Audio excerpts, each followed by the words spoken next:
Am doing a different type of setup. Yesterday, I posted my first podcast, and I'm just going to keep doing these, and hopefully, many of you will find it somewhat interesting. So let's talk about, I guess, the first real topic when it comes to hair is, finding the right person. Let's make that the topic. How to find the best person to cut your hair. Now, I can't even tell you the amount of messages and DMs I get on social media asking me for hair advice. Now, I am truly humbled and thankful, and I appreciate and respect all of you for asking me for hair advice. That's awesome. Thanks for trusting a bald guy. My opinion and response is this. There's numerous times where I'll have somebody, let's just take a hypothetical scenario, but this has probably happened before, where someone's going to DM me like 4 photographs of the haircut that they want, right? Then there'll be this long, 5-6 paragraphs of this is what my hair does, and I'm having issues with this, and I can blah, blah, blah, blah. What do I say to my stylist? What do I say to my barber if I want this haircut? And I'm thinking to myself, first of all, you're paying that individual, that professional, for a service. Like, you're paying them for their expertise. Why have you not shared what you're sharing with me, who you're not even paying? Why haven't you shared this with them? Like, you can't communicate to that professional? And that's my biggest disconnect in trying to understand why it's so difficult to just simply communicate what you want with the person cutting your hair. Show the photographs. Those, 4 photos, the 3 photos of the ones you actually saved onto your phone, that's what you should be showing the person who's cutting your hair. Then it's up to them at that point to say, okay, well, this is not going to work out for you, or this is going to work out for you, right? This is going to be, something that's achievable. It's not going to be achievable. You're paying for their expertise, right? You're paying for them to give you the haircut that you want, or at least attempt it, or tell you can't get it and give you another haircut. So how do you find that right person? Well, it comes down to doing your research. If you're in an area, there's something called Google Maps. And if you type in barbershop or hair salon, what it's going to do, it's going to actually pull from information or data within, whatever's the closest range to you. And it'll list them out in range of distance. I think you could even sort it too, like closest to furthest away. Now, when you start seeing the listings that are coming up, right? When you're seeing the listings that are coming up, look at the reviews. And then the next thing to do is when you go to like about, see if they actually have a website. Go to the website. Look in, if you can find some of the work that they do. If they have an Instagram page, go to their Instagram page.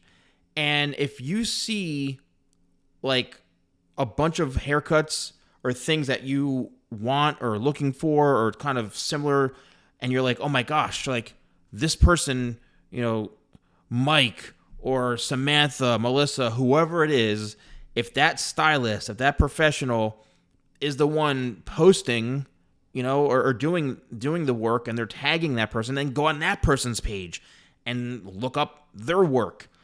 It's really not that difficult. It's just being creative with modern technology. And you can do this within minutes. Like, you can literally find out how good they are within 5 to 15 minutes.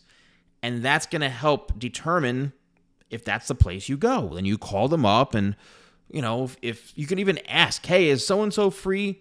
Hey, Mr. Barber, Mrs. Barber, Mr. Hair, whoever it is, professional, hey, I was looking at your Instagram page, and I'm looking to get like that new kind of more trendy TikTok look where it's a little messy and spiked kind of and flipped up in the front and a little bit longer, the TikTok look everybody has. Like, is that something you're comfortable doing? And if that professional says, oh, I do those in my sleep, I do like 5 a day of those, that's my favorite haircut to do, or, oh yeah, I do a ton of them, or If they start to go, well, I mean, it's been a while, so that may be a red flag that you don't go to that person. I mean, so if your hair is so important to you that you can literally, spend 20 minutes sending me a message or an email or this whole long process of trying to communicate, you could be doing the same thing on trying to find the right stylist, right? And trying to find that person for you. And I know I'm making it sound very simple, but that's because it is that simple. Like if I'm looking for a place, if I want to go somewhere, pizzeria, or I want to go get something, whatever I'm trying to do, and I say to myself, okay, I'm going to look up like whatever restaurant is closest to me, and I'm going to look at the ratings. What I actually do is I will go to most recent, because most recent is important. And if some place has, a review and the most recent's from like 2 years ago, then that's an issue. Also, a lot of times people on Google, like businesses, they'll buy a bunch of, botted reviews, and you can just tell if they're fake. I mean, but look and see what the reviews are saying. Also, when it comes to your hair, people will call other people out. They will say, oh, Steven cut my hair and it was the best haircut I ever had in my life. He was this, he was that, he was so handsome and charming, whatever it is. I'm kidding. But or they'll say, oh my gosh, Steven was absolutely the worst. He did an awful job of my hair. He had no personality. He was absolutely a disaster.